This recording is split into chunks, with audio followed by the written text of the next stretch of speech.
Hey everyone, welcome to the video. Going over today's MLB main slate for today on DraftKings. We have a nice 10-game slate going on at 1 o'clock. So I'm going to go over my cheat sheet for that. Anyway, before we continue, if you could leave a like, subscribe to the channel, I'd really appreciate that. Also, feel free to follow me on Twitter at cpen_16. You can hit me up on there as well. And yeah, if you're playing NASCAR this weekend, which is actually today, make sure to go check out my NASCAR video I posted for Talladega last night. It's got a lot of good strategy tips on there, and should really help you out for the race today. So I'll try to put that in the top right so you can just click on that. But anyway, let's get back into the cheat sheet. So my SP1 today is going to be Chris Sale. He's probably going to be the most popular pitcher, which I think he should be. And he's 10,000, and his velocity is starting to come up, and that comes with the extra strikeouts. He had 10 strikeouts in his last matchup. He got some nice swings and misses. He only gave up 2 runs, so it's a lot better than what he was doing. And he's dominated the Rays in the past, and they're striking out at 25% clip versus lefties. So I think he's in a good spot today, and I really like him as my SP1. And if you want a nice pivot off of Chris Sale, because I don't think you're going to be able to afford both of these guys, I think Matt Boyd is interesting at 9,300. He's having a great start to the year, and he's been elite versus lefties, and we can attack the White Sox with lefties. And there's a lot of K upside in this matchup. They're striking out about 27% of the time to lefties, so if guys like John Means can have success versus the White Sox, I think Matt Boyd can as well. Then if you need a punt SP2, I don't mind Reynaldo Lopez at 6,200. It's just if you need a punt, and I like using righties versus Detroit. They got 21 points in this matchup last time, and they have a weak. Their lineup has a big lack of power versus right-handed pitching, so don't mind if you want to go with Lopez. I like some other pitchers too, like Zach Eflin's fine versus Miami. Off the top of my head, I can't remember.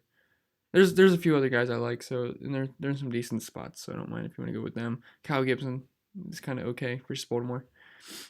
And then a catcher like James McCann, 3,900. He's always chalky versus lefty, but he hits them very well, and he should be batting cleanup. And Boyd gives up some hard contact to righties. And then Yan Gomes, 3,600. I feel like he's faced a lefty for a week straight, but he gets another one here, so he's going to be a play for me. And Tyler Flowers, all 3 of these catchers hit lefties very well. And, he's just another lefty smasher going up against a bad lefty in Tyler Anderson. Fun fact, Tyler Anderson actually has a 12 ERA right now, too. Then first base, Ryan O'Hearn's leading the way for me at 3,600. We love lefties with Pop versus Harvey, so O'Hearn is a top play based off of price. Sorry, my phone's going off. Let me turn that down. And then CJ Crone, 4,000. I just love the Twins again. I like them the past 3 days, I feel like. But, Baltimore's got a bunch of bad pitchers and a horrible bullpen. And Crone actually has 3 homers off of Bundy, and he's an extreme fly ball pitcher, so get ready for some bombs today. And then Kendrys Morales, if you need a punt, 3,200. If you need the salary, he's always a good punt with his kind of power he has. I mean, he hasn't showed it yet this year, but he's hitting the ball really well. It's just he needs to make some better contact with barrel up the ball. And he's a good hitter's park, and it's his old team, so always get the revenge home run. And then second base, Ozzie Albies, 4,700 leading off, and he hits lefties very well with a near 200 ISO. And Hernan Perez, 3,800. He's really good versus lefties with a 224 ISO, and Matz will give it up to lefties. Oh, I should also say I'm a little bit interested in Steven Matz because I like lefties versus Milwaukee because all their best hitters are mostly lefties. I mean, I'm not in love with the play, but I just think it's an okay play. Then Jonathan VR, 4,800. He's so expensive, and I don't think he's really worth that price, but I'm not scared of Gibson here. He's got power and speed upside. There's not really much second baseman I like today. That third base, Manny Machado is going to lead the way. That price is silly, 3,900. Slow start to the year, but he's priced like he's going against an ace, and he is not going against Jeremy Hellickson. So love the value here. Then Anthony Rendon, 5,300. It's going to be hard to afford him, but he smashes left-handed pitching with a 303 ISO.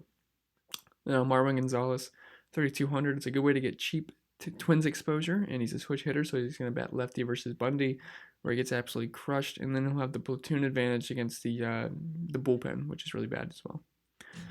And shortstop, again, not a big position. There's not a lot of guys I like. Jorge Polanco, I don't have him listed here, but he's a good play as well. And Mondesi, 4,900. I just love all the lefties versus Harvey. I think we already went over that. Yeah, with O'Hearn. Then Hernan Perez, we already talked about, and we already talked about VR. So high-priced outfield, Mike Trout's going to lead the way. I know he's been kind of disappointing for a while now, but 5,600, and Trout versus righties. It's what he does. He's the best hitter in the league versus righties with a 330 ISO, super high WOBA. Just have to hope Harvey doesn't pitch around him, which a lot of pitchers are doing, because outside of Trout, you have to Norton Simmons, Justin Bour, Cole Calhoun. So I get either way you pitch around him. So there's always that kind of risk, but he's always going to get on base. I believe he hasn't scored 0 yet this year. So, and then Eddie Rosario 5,500. Did I mention the Twins versus Bundy today? Especially the lefties. The lefties are in a great spot. Bundy gets absolutely crushed by lefties. And Nelson Cruz 5,200. The price came up, but he's still in a great spot. And it's Nelson Cruz. He crushes the Orioles. And mid-range outfield, Max Kepler, probably one of my favorite plays of the day. He's cheap, and he's a lefty versus Bundy. And this is the chalk of the slate. In my opinion, I think he's going to be the highest owned player. I bet one of them. But I love the spot here. And he hit 2 home runs late yesterday, which was really nice. And Chris Davis, 4,200. You just got to look at his price. And, I cannot believe he's priced the same as Max Kepler, just with the power he has. And it's a good ballpark for him. So really like him, too. He should be pretty chalky. And then the Brewers outfield, Lorenzo Cain and Ryan Braun specifically. I always like them versus lefties, and plus Cain gets some stolen base upside versus Mats, who you can steal on. And then in the value outfield, we have Stevie Wilkerson at 2,200. I'm not sure why DK hates him, but they keep his price so low for some reason. He's like, it's not everyone else is at least like 3,000, then they just have this guy at 2,200 every single day. So he's a great value going against Kyle Gibson and Franmil Reyes 3,800, just the same reasons as Machado, and he should be betting cleanup. And then Robbie Grossman 3,900, he should be leading off versus righty in Toronto. So let's go some of the core plays I have right now. I have Sale, McCann, Machado, Wilkerson, and Kepler. So you have a lot of wiggle room there to do with pretty much anything you want. And then I didn't see any impactful weather, and I forgot to change this. It doesn't be there. And then, so I like the Twins for my top stacks, obviously. And then the Braves, I know I don't have a lot of Braves listed, but I think they're in a great spot. The Athletics, I think they're in a sneaky spot. And then the Padres, I think, is the sneaky stack of the day. So I don't mind any of those guys. All right, guys, that's all I have for the video. If you have any questions, feel free to comment below. Again, if you're playing NASCAR today, I'd recommend checking out my video. A lot of good stuff on there. And good luck today.